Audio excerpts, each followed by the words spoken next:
కేంద్ర కేబినెట్ సమావేశాలు ప్రతి బుధవారం ప్రధాని మోదీ అధ్యక్షతన నిర్వహిస్తారు. కేబినెట్ సమావేశాలు వచ్చాయంటే అసలు మనం అనుసరించాల్సిన విధి విధానాలు, తీసుకోవాల్సిన వ్యూహాలపైన ముఖ్యంగా ప్రధాని మోదీ తన టీంతో చర్చిస్తారు. ఇతరుల నుంచి తన కేబినెట్‌లో ఉన్న వారి దగ్గర నుంచి సలహాలు, సూచనలు తీసుకుంటూ కూడా అసలు తన కేబినెట్‌లో ఉన్న మినిస్టర్‌కి ఇచ్చిన పదవుల్లో వారు పనితీరు ఏ విధంగా ఉంది?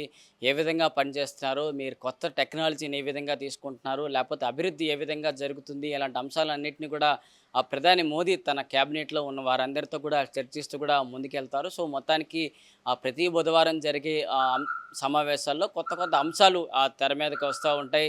సో, మొత్తానికి జరిగే ఈ సమావేశాల్లో ఒకసారి చూసుకున్నట్లయితే ప్రధాని ఈ 3.0 సమావేశాల్లో ముఖ్యంగా ప్రభుత్వం అనుసరించాల్సిన విధి విధానాలపైన ముఖ్యంగా చర్చలైతే ఉండబోతున్నాయి. దేశవ్యాప్తంగా ఉపాధి కల్పనలో భాగంగా మనం ఏ విధంగా ముందుకు అడుగులు వేయాలి? మనం ఇస్తున్న ప్రజలకు ఇస్తామని చెప్పిన ఉపాధి సంబంధించి మనం ఏ విధంగా కార్యాచరణ చేయాలి అన్న అంశాలపైన ముఖ్యంగా సమావేశంలో మాట్లాడతారు. దాంతోపాటు పిఎల్ఐ పథకంతో పాటు ఈవీ మరియు ఇంధన విభాగాల్లో అనేక రంగాల్లో మనం ముందుకు అడుగులేయాలంటే మనం ఏ విధంగా వెళ్ళాలి అనే అంశాలపైన తన సామర్థ్యాన్ని పెంచుకోవడానికి ఏ విధంగా వెళ్తే బాగుంటుందని కూడా ఇలాంటి చర్చకు వచ్చే అవకాశాలు అయితే కనిపిస్తున్నాయి. మరి ఈ మంత్రివర్గ సమావేశంలో నిర్దిష్ట అంశాలైన కొన్ని ఉంటాయి కాబట్టి సో వాటికి సంబంధించి కూడా చర్చ మీదకి వచ్చే అవకాశాలు అయితే కనిపిస్తున్నాయి. ఇందులో ముఖ్యంగా ఇప్పుడు దేశవ్యాప్తంగా ఇప్పుడు భారతదేశంలో కొన్ని అంశాలకు సంబంధించి ఫర్నిచర్ కావచ్చు, బొమ్మలు కావచ్చు, పాదరక్షకులు కావచ్చు, అలాగే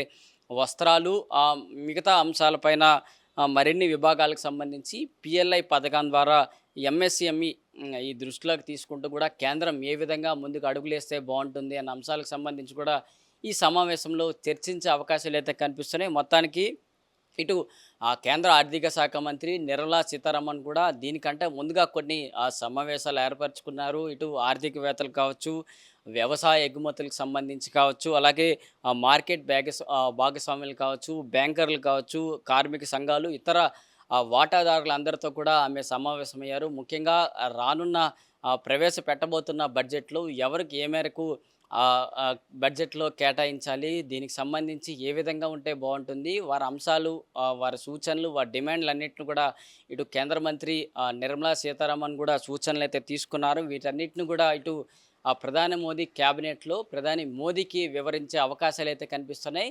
సో, మొత్తానికి చూడాలి. ఇప్పుడు దేశవ్యాప్తంగా ఇప్పుడు క్యాబినెట్‌లోకి ఇచ్చిన అవకాశాలన్నిటిని కూడా క్యాబినెట్ మినిస్టర్లు తమ ఈ వారం 10 రోజుల్లో ఏ విధంగా చేశారు, మొత్తానికి తమ క్యాబినెట్‌లో తెలుసుకున్న అంశాలేంటి, నూతన అంశాలతో టెక్నాలజీతో మనం ఏ విధంగా ముందుకు వెళ్ళాలి, ఏ విధంగా తెలుసుకుంటున్నారు, మీ అభివృద్ధి ఏ విధంగా జరుగుతుంది, ఇలా అంశాలన్నిటిని కూడా క్యాబినెట్‌లోకి ఇటు ప్రధాని మోదీకి వివరించాల్సి ఉంటుంది. సో, మొత్తానికి ఇటు తెలుగు రాష్ట్రాల నుంచి రామ్మోహన్ నాయుడు కావచ్చు, ఇటు మరి కిషన్ రెడ్డి కావచ్చు, బండి సంజయ్ కావచ్చు, ఇలాగే ఇటు పెమ్మసాని చంద్రశేఖర్ కావచ్చు, అలాగే శ్రీనివాస్ వర్మ కావచ్చు, ఈ ఐదుగురి దగ్గర నుంచి కూడా అప్డేట్స్ తెలుసుకునే అవకాశాలు అయితే కనిపిస్తున్నాయి. మొత్తానికి ఈ ఈ ఈ కొద్ది రోజుల్లోనే బాధ్యతలు స్వీకరించిన తర్వాత తమ క్యాబినెట్‌లో తన పదవుల్లో ఉన్న వారికి నెక్స్ట్ స్టెప్ ఏ విధంగా చేస్తే బాగుంటుంది, మనం అభివృద్ధి వైపు అడుగులేస్తున్నాం కాబట్టి 2047 కల్లా మన భారతదేశాన్ని ముందడుగులో పెట్టాలంటే మీకు ఇచ్చిన బాధ్యతలను ఎంత మేరకు నిర్వహిస్తున్నారు, ఎంత మేరకు సక్సెస్ అవుతున్నారు, ఇలా అంశాలన్నింటినీ కూడా ప్రధాని మోదీ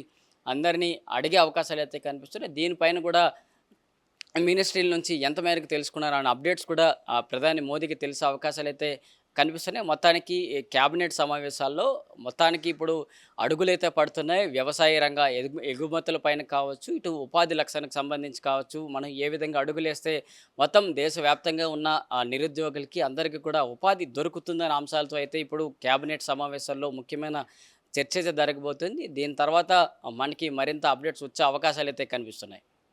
వీడియో జర్నలిస్ట్ కృష్ణతో ప్రశాంత్, ఆంధ్రప్రభ, న్యూఢిల్లీ.